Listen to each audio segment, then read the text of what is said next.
Welcome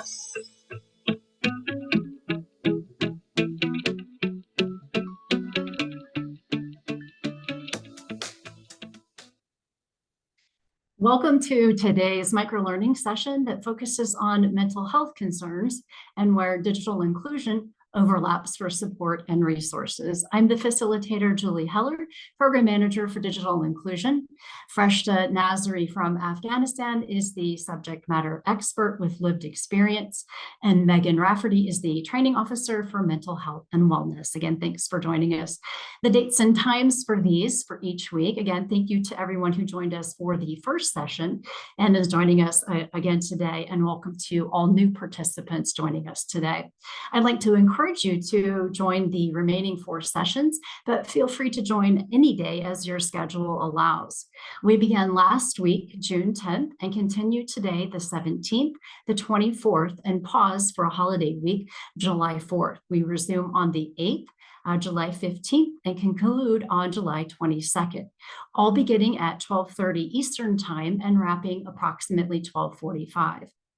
Each day will follow an animated character that is based off of real life experiences and recognizing a different mental health concern throughout their resettlement journey. This will be followed by recommended digital inclusion resources. This presentation will introduce technology as a complementary tool in mental health services and will focus on technologies that have a realistic accessibility rate in the realm of resettlement. Today's conversation is around sleeping issues, and the learning objectives are 2. By the end of this session, you should be able to first recognize common mental health concerns Afghan families face and encounter at different stages of their resettlement journey. And secondly, identify ways to integrate technological tools and resources in supporting Afghan newcomers in seeking mental, social, and emotional health services. Last week, we met Masood. Today, we will watch a 5-minute animation as Masood continues his resettlement journey. His concerns will center around sleeping issues, and he will look for ways to cope using technology. Any questions should be submitted in the Q&A box and will be discussed after the animation, and recommended resources will be shared. This animation depicts how new technologies can support Afghan newcomers in addressing the mental health concerns they may experience during their resettlement journey.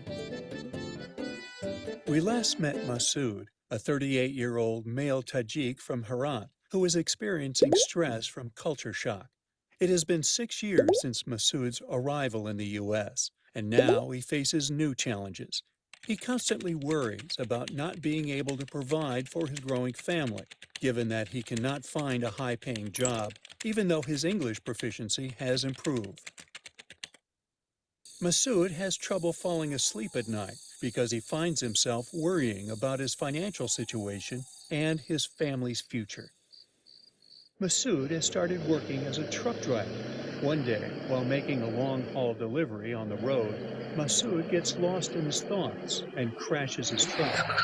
There is damage to his employer's vehicle, and he is called in for a meeting with his supervisors at the trucking company. I tried to stand up for myself. Everyone has accidents. It has only been a few days since this accident, and I have not had time to get better. I don't deserve to be fired from my job. Accidents are a common side effect from lack of sleep. Masood's worries continue, and he develops severe insomnia. He tosses and turns all night, unable to sleep. When Masood does get to sleep, he's awoken by nightmares. Christina, Masood's former mental health service provider, had suggested some beneficial resources and practices. Masood is no longer in contact with Christina since his eligibility for therapy time has expired. But while working together, Christina equipped him with some digital resources that have been helpful.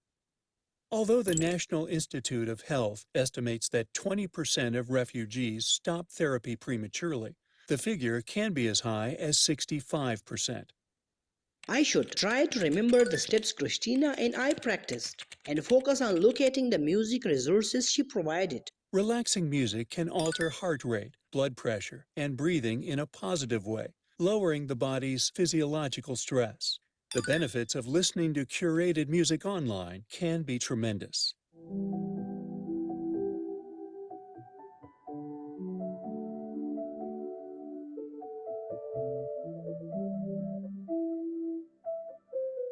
Slow or meditative music can induce a relaxing effect, while faster rhythms can concentrate the listener's attention. Instrumental music and guided meditation to assist in falling asleep are widely available for free online or via apps. Service providers can equip newcomers with resources that help after initial mental health services end. My days have become lighter and less worrisome as I have practiced falling asleep through apps at night and also listening to calming music.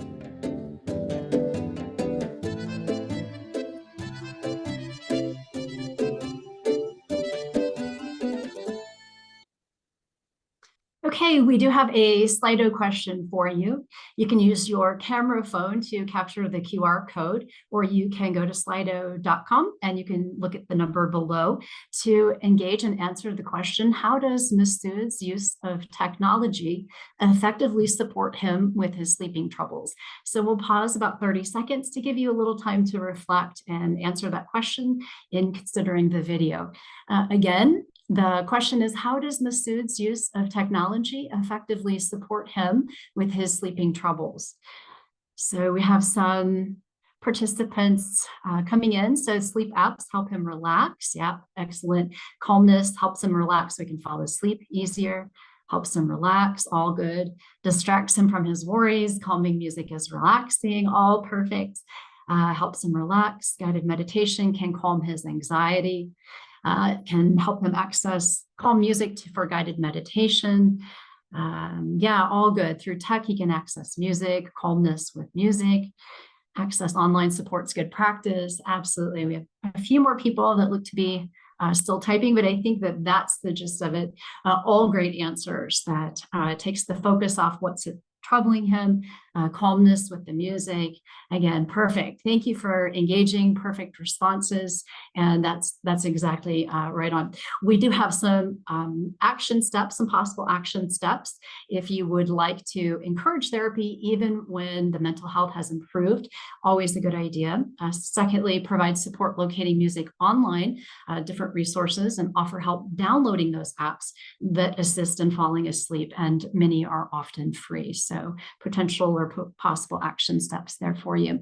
Some recommended resources, some touch points. Again, we have a systematic review, a meta-analysis here. So this literature review evaluates the efficacy of music therapy for acute and chronic sleep disorders in adults. Again, that will be sent out in the email to you 24 hours after this micro-learning session concludes. So be on the lookout for that. That's a great one. Also, we'd like to share a subjective list of relaxing music, which was compiled online using different rating polls and music critic blog sites, including Afghan contributors. So as you are assisting clients in downloading music and making playlists and getting online to listen, it's good to remember that not all genres are equally as effective. So this list that we'll be sending you has been subjectively rated and was compiled shortlist tracks spanning classical, pop, and ambient genres. So this, again, was shown to have the capacity to lower heart rate, slow breathing, and decrease levels of stress hormones. And lastly, there's a music, there's a link of a variety of different mixes, all of which are available online and will be sent to you as well. So the learning objectives for today are, again, twofold. You should be able to now recognize common mental health concerns Afghan families encounter at different stages of their resettlement journey. And secondly, identify ways to integrate those technological tools and resources in supporting Afghan newcomers seeking mental, social, and emotional health services. Okay, so we do have just a couple of moments for a Q&A. If you'd like to type a question in the box after you, we'll reflect for just a few minutes. And if you have something that you would like to type in, I can answer that. Or if you want to give a thumbs up for someone else. Again, the conversation is really around a lot of the questions that we get always go back to, this is a beginning conversation starter. So I want to put that out there. Hey, it's a conversation starter around recognizing different mental health concerns.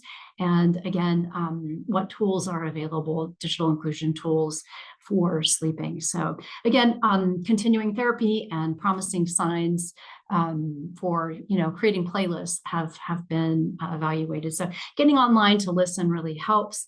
So I'm not seeing a lot of questions come in, so I think that the animation probably answered a lot of those. So we will go ahead and scan the QR code on the next screen here and help you. So if you'd like to see something maybe be done a little bit differently, or we can assist in training and technical assistance in any other way, there are 6 questions that are available. Take about 60 seconds. So if you wouldn't mind hopping on there and and help us improve for future technical assistance training.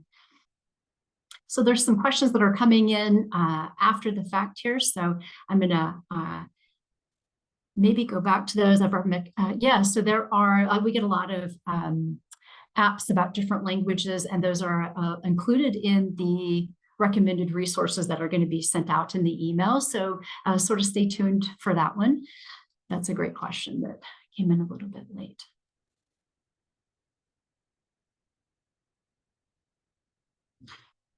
Okay. Okay, all right. I think we've paused long enough on the scanning the QR code and answering the questions. Again, that will be available in the email as well. Thank you for joining us. Next week, we'll meet Miriam, who is just beginning her resettlement journey, and she is experiencing concerns around anxiety and issues focusing. Thank you again for joining us. It was great to see all of you, and I hope you have a really nice week.